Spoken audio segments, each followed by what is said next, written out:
तो आज हम सॉल्व करेंगे ये इक्वेशन जो एक क्वाड्रेटिक इक्वेशन है एक्स वेरिएबल में और जिसके सेंटर में रूट है। तो जनरली हम इसको कैसे सॉल्व करते हैं, मैंने आपको प्रीवियस अपने वीडियो में भी बताया है कि हमने पहले आउटर नंबर्स का इनटू करना होता है। देखिए यहाँ पे 1 होगा, यहाँ पे 3 है, तो स्प्लिटिंग मेथड से इसको सॉल्व करना। अगर क्वाड्रेटिक फॉर्मूला अप्लाई करना होता तो बहुत ईजी होता, लेकिन यहाँ पे आपको स्प्लिटिंग मेथड यूज़ करना है। और जो स्प्लिटिंग मेथड है वो आप सभी इक्वेशन में यूज़ नहीं कर सकते हैं, कुछ सेलेक्टेड इक्वेशन ही होती है जिसमें आप स्प्लिटिंग के थ्रू सॉल्व कर सकते हैं, बट ये इक्वेशन स्प्लिटिंग के थ्रू सॉल्व हो जाएगी। तो चलिए इसको स्टार्ट करते हैं। तो स्प्लिटिंग का फर्स्ट स्टेप मैं यही ऑलवेज बताती हूँ कि यहाँ जो नंबर है वो 1 है, यहाँ जो नंबर है वो 3 है। आपने इन दोनों नंबर्स का इंटू करना है, तो 3 इंटू 1 इज़ 3, वो आपने यहाँ राइट डाउन करना है। अब मैंने आपको कहा था कि अगर सेंटर में रूट है, ठीक है, सेंटर में रूट है, वैसे जनरली हम क्या करते हैं, आउटर नंबर का इंटू करते हैं, जो आता है उसकी टेबल चेक की जाती है, जस्ट लाइक 3 1 ज़ा 3, क्योंकि ये 3 की टेबल में आता है, उसके अलावा कोई और टेबल नहीं है। तो इसके स्टेप के बाद हम टेबल्स चेक करते हैं। बट यहाँ पर अगर सेंटर में रूट होता है तो आपको टेबल चेक करने की कोई नीड नहीं है, क्योंकि हम कोई रूट की टेबल कभी भी लर्न नहीं करते हैं। तो अगर सेंटर में रूट है तो आपने क्या करना है, 2 टाइम्स रूट को राइट डाउन करना है जो सेंटर का है वो है। मैं ये 2 टाइम्स इसके कारण नहीं कह रही हूँ क्योंकि यहाँ पे 2 लगा हुआ है, आपका जो भी यहाँ रूट है उसको 2 टाइम्स राइट डाउन कर दीजिए। अब आप ये देखिए कि आपको 2√5 बनाना है, वो कब बनेगा, अगर यहाँ 1 होगा और यहाँ पे भी क्या लगा दीजिए 1 और सेंटर में क्या कर दीजिए प्लस। तो देखिए 1√5 2√5 बनेगा, ठीक है। तो अगर मैं ये वाला पेयर सेलेक्ट कर रही हूँ अपनी स्प्लिटिंग के लिए, तो फिर इनको मल्टीप्लाई करके भी चेक कीजिए कि आपका 3 आ रहा है। तो 1 into 1 is 1 and √5 into √5 is 5, तो फिर क्या हो गया, आपका 5 बन गया, ठीक है। लेकिन हमें क्या चाहिए था 3, तो यानी हमने जो पेयर सेलेक्ट किया रॉन्ग किया है। सपोज यहाँ पे 3 होगा और यहाँ पे 1 लगा के मैं माइनस कर दूँ, तो 3√5 माइनस 1√5 इज़ 2√5, डन, ठीक है। 2√5 आ गया यहाँ पे। अब ठीक है, ये आंसर आपको 2√5 ही दे रहा है, डन। बट इसको मल्टीप्लाई करके चेक कीजिए, तो 3 1 ज़ा 3, √5 इंटू √5 इज़ 5, 5 3 ज़ा 15, लेकिन हमें 3 चाहिए। कभी हमारा 5 आ रहा है, कभी 15 आ रहा है, तो आएगा ही, क्योंकि आपका रूट ही 5 है। तो अगर रूट 5 है तो वो आपकी 5 की टेबल ही आउटपुट में देगा, ना कि 3। तो यानी अगर ये वाला मेथड मैं इसमें यूज़ करूँगी 2 पेयर वाला, वो भी √5 से ओनली, तो वो इसके लिए एप्लीकेबल नहीं होगा। तो हमने क्या करना है, यानी एक ये √5 से क्वेश्चन सॉल्व नहीं हो रहा है, ठीक है। ये क्वेश्चन सॉल्व √5 से नहीं होगा। तो हम क्या करते हैं, इसमें सेकेंड टेक्निक यूज़ करते हैं। देखिए, आप जिसको भी क्वाड्रेटिक फॉर्मूला आता है, क्वाड्रेटिक फॉर्मूला, तो आप उसमें जो डी फाइंड आउट किया जाता था, आप उस पर आइए, ठीक है। आप उस पर आइए, थोड़ा बहुत हिंट आपको यहाँ से मिल जाएगा। ये मैं आपको हिंट बता रही हूँ। यहाँ पे मैंने सबकी वैल्यूज़ पुट की हैं, तो जो डी है वो 8 आ रहा है। अगर आपको फॉर्मूला लर्न हो तो क्वाड्रेटिक फॉर्मूला ये होता था, ठीक है। और यहाँ पे √8 और बी की वैल्यू थी 2√5, ठीक है, अपॉन 2। देखिए यहाँ पे आपको थोड़ा हिंट यहाँ मिल जाता है। देखिए ये जो डी है इसका आप रूट करते हैं आगे जाके क्वाड्रेटिक फॉर्मूला में, तो उसका जब मैं रूट करूँगी तो 2√2 आएगा, आप सभी को पता है। यहाँ जो 8 है उसके प्लेस में आप 2√2 लिख सकते हैं, ठीक है। ये मैं आपको इन शॉर्ट बता रही हूँ कि आप ये टेक्निक यूज़ कर सकते हैं, देखिए, ठीक है। इसके बाद इन दोनों में 2 कॉमन आ रहा है, उसको बाहर लीजिए और बेस वाले 2 के साथ कट कर दीजिए। तो आपका जो रिजल्ट आया वो क्या है, 5 + √2, 5 माइनस √2, 5 + √2, 5, तो आपको वो 2 पेयर मिल चुके हैं जो आपको सेंटर में चाहिए। 5 + √2 यानी एक वो ये नंबर होगा और एक नंबर होगा √5 - 2, ये 2 वो पेयर होंगे, ठीक है।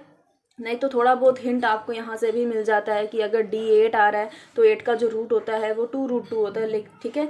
तो एक रूट तो आपको √5 क्वेश्चन में गिवन था और एक रूट आपको यहाँ से मिला, यानी आपने √5 और √2 का कुछ कॉम्बिनेशन बनाना है इसको सॉल्व करने के लिए। कुछ हिंट यहाँ से मिल जाएगा, और अगर आप थोड़ा सा और सॉल्व रफ में करो तो आपको डायरेक्टली यहाँ पे आंसर वो पेयर ही पता चल रहा है सेंटर का कि √5 + 2 √5 - 2, ठीक है। तो चलिए इसको सॉल्व करते हैं।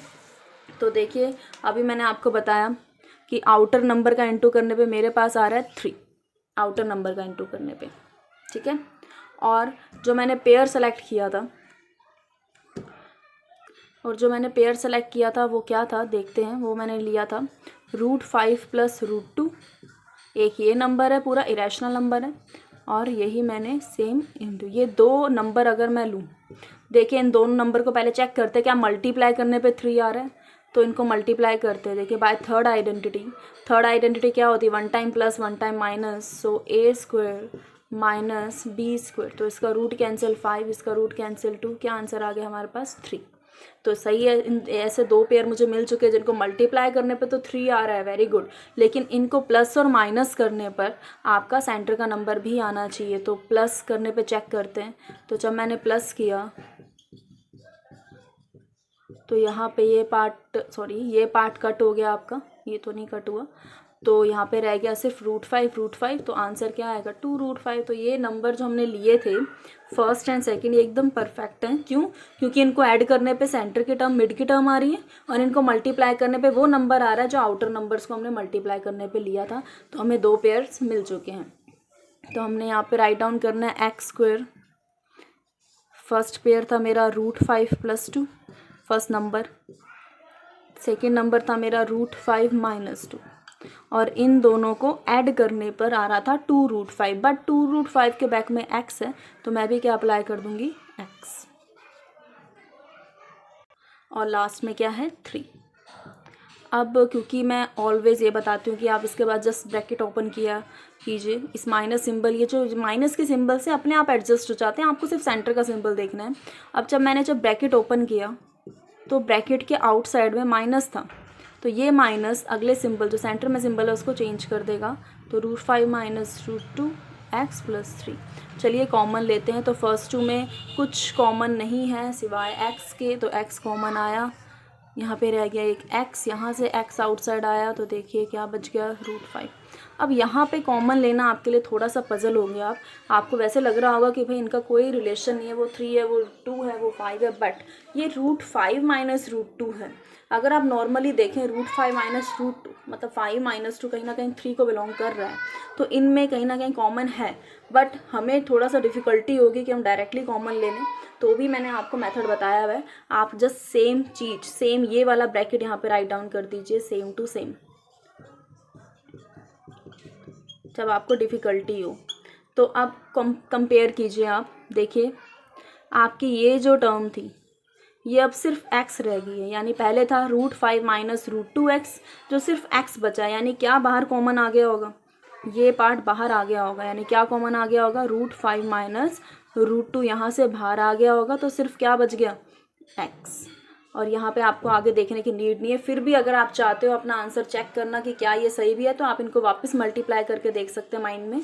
इसको मैं इससे इंटू करूँगी तो सेम आएगा, और इसको मैं इससे इंटू करूँगी, अभी मैंने आपको बताया था इन दोनों को इंटू करने पे क्या आ रहे थे, जो नंबर मैंने लिए थे 3, ये देखिए 3 आ रहा है। ठीक है, डन। अब जो सेम ब्रैकेट बन गया है उसको लिख दीजिए 1 टाइम,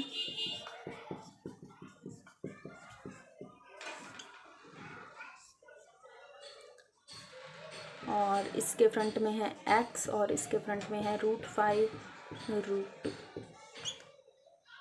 अब ये तो हो चुका है फैक्टराइज, बट अगर मुझे यहाँ से वैल्यूज़ भी फाइंड आउट करनी है, सॉल्व करना है प्रॉपर, तो मैं इसको 0 के इक्वल लूँगी। अब ये पूरा ब्रैकेट है, इस ब्रैकेट के बाहर क्या है माइनस, तो ये पूरा ब्रैकेट जब दूसरी साइड जाएगा तो क्या हो जाएगा प्लस का। ठीक है, अब दूसरे पे आते हैं। दूसरा हमारा आया है ये, इसको भी 0 के इक्वल लेते हैं। अब ये पूरे ब्रैकेट के बाहर का सिंबल जस्ट आपने देखना है, ब्रैकेट के बाहर है माइनस, तो दूसरी साइड जाके वो क्या हो जाएगा प्लस। तो ये आ चुके हैं हमारे पास 2 इसके आंसर्स, क्योंकि पावर 2 थी तो ऑलवेज दो ही आंसर्स आते हैं इसके।